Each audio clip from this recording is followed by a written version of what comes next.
back to my channel. So today I'm going to be sharing with you the cost of my van, so how much it cost me to build my van to get it to the current state that it's in.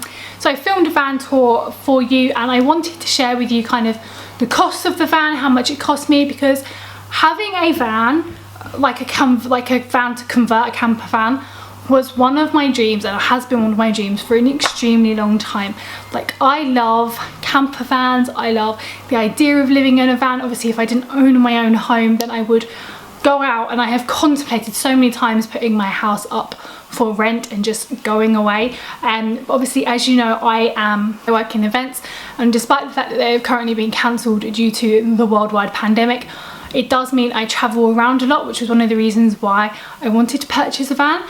And one of the people who always supported me getting a van was my granddad. And when my granddad passed away and we got inheritance, I decided to spend my inheritance and put it towards a van because I wanted something to remember my granddad by. And at the time I'd had a really good month of work, and I had the rest of the money sitting there in my savings account, and I was like, do you know what, if there was one thing he could give me money to go and do, he would give me money to go and buy a camper van and just go and do what I want, be what I want, travel where I want, yada yada yada. So I purchased a van. His name is Dave, after my granddad. So anyway, that's not what you want to know. You want to know how much it cost me to convert my van from just a plain bog standard van into a mini camper. To start off with, I have a 2009 Ford Transit Connect.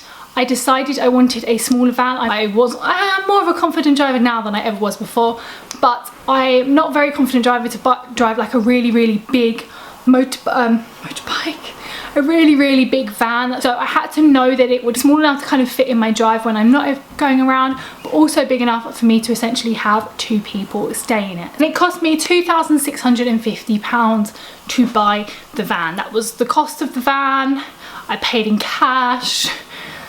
Yeah, it was, to be fair, I think when I did a lot of research, that for a 2009, so for that model, it was a reasonable price, an extremely reasonable price. And I have to say, the van that I did purchase, the Ford Transit Connect, is a long wheelbase and a high top, which is very hard to find locally secondhand, because you can get the long wheelbase ones but you don't necessarily get the high top ones. And getting a high top Ford Transit Connect basically meant that I could sit up in it and pretty much stand. I can definitely kneel and have my head on the floor. So that is why I purchased that van, and I was quite happy to pay £2,650 for it because I couldn't find a high top anywhere else in the UK at that time. And just a quick cost that I did have to get, because he did break down on me one day, and that is AA. So I've got a year's AA cover, and that cost me £170. If you are traveling around in a van, I would definitely recommend AA cover. What actually was wrong with my van was nothing. Basically, when you have it, I've never had a diesel car before, and basically when you have a diesel van, you have to drive it for long journeys. The diesel kind of gets stuck in the turbo and in the exhaust pipe, and sometimes when that builds up too much, the van will go into what we call a limp mode. So if something goes wrong, it will just go into limp mode, which is what happened. It's just a security measure, but when we figured out that there was no actual problems with the van, it was just a build up of particles of diesel that just needed to be flushed out with like a £10 fix happening. But yes, I did purchase AA cover because he did break down, because he went into limp mode, and I really didn't know how to get him out of limp mode. I didn't realise just turning the engine off and turning it back on would fix the problem. So I purchased AA, and to be fair, I'm really glad I purchased AA. It's knowing that I'm going to go and travel by myself and with other people in long journeys to like the EU and stuff, knowing that I've got AA cover makes me feel a little bit better. So onto the build itself. The first thing I did was I insulated the van as much as possible. I actually used fiberglass loft installation and Reflectix. So the total cost of this was £90. I have to say, this was really, this was a lot more expensive than I was expecting. And I did laminate the floor. That was pretty quick on into the van. I got sticky laminate flooring, so it's just kind of something you lay, because I already had hard floor in the van that came with a hard floor fixed in it rather than just like a base van, and because the previous owner did use it to clean vehicles, so we had to have like a solid base. So that was all set up for me, so I just needed to lay laminate down, and I got peel and stick laminate, and that cost £40 from B&Q. And I have to say, All the things I bought for my van, I have bought from B&Q. I probably could have got it from Screwfix and other places and wholesalers a lot cheaper, but for me, B&Q is around the corner. It's just so simple and easy, and I do know that if I have any problems with B&Q, the staff there are absolutely amazing. So I was much more willing to spend a little bit more to go to a company like that than go to a kind of wholesaler or something down an industrial estate. So I did the traditional cladding on the roof, and that cost me £45. Jesus Christ, cladding is so hard. Everyone says, oh my god, it's so easy to put up. Okay, I must have been doing it wrong because it was a pain. Don't get me wrong, some of it was easy, but the majority of it was a pain in the arse to do. I needed 3 packs of cladding to do my roof and just bring it down slightly. I was hoping to get away with 2, but I literally needed like 2 more planks, and you couldn't buy single planks, so I had to buy a complete another pack, which is why it cost £45. But I have used the wood elsewhere in my van for the kitchen and various other things, so it was quite handy to have a little bit extra wood. And moving on to things that I just had to hand. My bed frame, so the wood for my bed frame cost me nothing. I had bed slats in my garage from an old bed we used to have. I had actually 2x4s, which is how I built the frame. Just laying around. Again, I cut them down to size because the bed is just smaller than a double bed. It's more like a small double that is in there, just so that I've got the space for the storage unit and the kitchen area. So I had all the wood that was free, and again I had a mattress. So I have a 8-inch memory foam mattress in my van, which is way more than most people do. Most people kind of go for a 3 or 4-inch mattress. However, again, I had the mattress to hand because we'd upgraded from a double bed to a king size bed. So I actually had a spare double mattress just underneath my bed, which was going to waste. So I thought rather than buying something new, I would just use that foam. And to be fair, to cut up a memory foam mattress is quite easy once you take the cover off. But I did do it in my kitchen with a saw, and by God, cleaning up after it was just, I was finding bits of foam for days, genuinely for days. But again, it was such a big cost. I think a bed and a mattress is such a big cost in a van, so to be able to do that for free was wonderful and definitely kept the cost down. So the wood for my countertop, so I have some 8-inch MDMF that I used in the van, which basically has the cubby hole for all of the camping gear that I've got, and also the other side of it is my kitchen and my kitchen workspace. I also have a shelf, and there was still wood left over to make some understorage boxes. So I'd got a couple, I think it was 2 massive sheets of 18-inch MDMF, and that cost me £48 in total. But honestly, that came in so handy. I was used for so many things, and I'm probably still going to have some left over because I don't really know how to use the rest of it. So moving on to the kind of, I basically wrote everything down, so I'm just kind of going down in my list.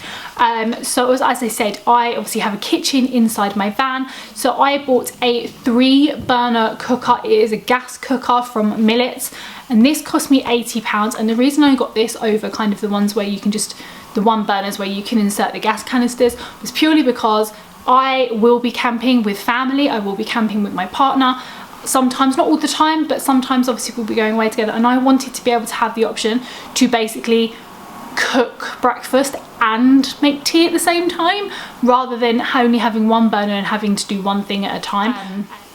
What isn't including for the costing of this van is a gas bottle for the cooker. So there is a space underneath the van which is made for a gas bottle. It has a gas drop out for the gas to drop out, so actually a hole in the van.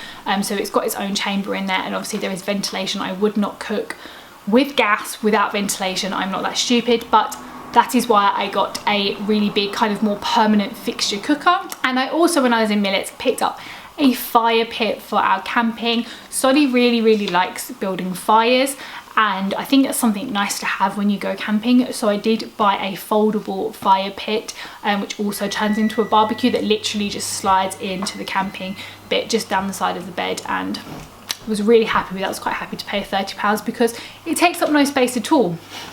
And I also picked up some kitchen pots, which also come up as bowls from Millets, and kettle and various other camping equipment, like camping cooking equipment that I needed, and that all came to £30. And it wouldn't be a kitchen without a sink. So I was really debating whether or not I wanted to put a sink in the van or I was just going to wash everything outside. But I thought, do you know what, actually, if I've gone to the effort to put a cooker inside the van, I should go to the effort to put a sink inside the van. And to find a sink that would fit that hole or fit the space, to find a sink that would fit the space that I had was really hard. So what I actually ended up doing was ordering like I can't remember what they're called, but it's what essentially kitchens serve food in on stores, like salads. You know, like when you go to a kebab shop and they've got all of these like metal bowls that have all of their stuff in the can, like all their salad bits at the counter. That's what it is. So I purchased one of them. I will leave the name like here because I can't remember what it's called, and that cost me £12. And then I bought some piping from B&Q, a water pump from Amazon, a hand pump, like hand soap pump as well, and that all came to £14. And then I just purchased, which comes under my tools at the end, a metal hole cutter to be able to drill the hole in the bowl that I'd purchased, attach all the piping, and created a sink. And the jerry cans that are underneath, so I managed to find these on Facebook for free. Jerry cans are just something that people, like camping jerry cans, just people tend to have around their house, and they just put them up, and I managed to get them for free because this woman had had them up for so long, which was so handy. So all I had to do was drill a hole in the top and the bottom so that I could obviously empty out the cold water, and the pump could bring up the water into the sink. I really hope I'm making sense. My water pump, I forgot to mention, is electric, so as soon as I touch a button it will then pull the water out of the jerry can into the sink. And then moving on to the last final few things that I did to my van. See, I think with a smaller van you don't have to have as much stuff, like it's not as expensive to convert a minivan. Don't get me wrong, it's still expensive, as you'll find out, but it's less expensive than a big van because obviously you need more things for a full-blown camper van. So my paint that I painted the kitchen in and the actual metalwork inside was free. Again, I like to do DIY, so I had white paint. I wanted it white anyway, so I had white paint that I could paint the MDMF with, and I also had white metal paint, which is what I painted the inside of the van with. So I had all of that to hand. The curtains, so the blackout curtains, which were heat resistant, so they are known to keep heat out and heat in and all of that, and the pole came to £15. And I also got stickers for the outside of my van, which had my YouTube channel ID on it and my Instagram ID on it. I found, like, I looked everywhere for these stickers for these vans, and they were so expensive online to get vinyl stickers done. It was unreal. And I managed to find a lady on Facebook who basically made vinyl stickers. You know, it only cost me £5 to get both these stickers done, and she also gave me a mug with it on, which I thought was quite cool, so that's in my van. And then moving on to the final few things, I did purchase a roof rack for my van conversion. The reason I purchased a roof rack was because I want to basically go on top of my van, sit on top and stargaze. And I know that I could literally climb up on top of my roof and do that, and I know that I could just sit outside my van and do that. However, I just loved the idea of being able to go on top of the roof rack and do that, and also it gives me the ability to have the roof rack there if I need it. I was going to deck the whole thing, but basically the weight of the van, since adding all of the furniture inside and doing the actual build, is a lot heavier, and I think putting decking on top of my roof rack would cause it to be too heavy to drive. But my roof rack cost me £260. It is a Rhino roof rack that was custom made to fit my van. And then, like I mentioned, the tools, I had to buy a few tools. So I had to buy some metal drill cutters, which I got from Euro Car Parts really cheaply.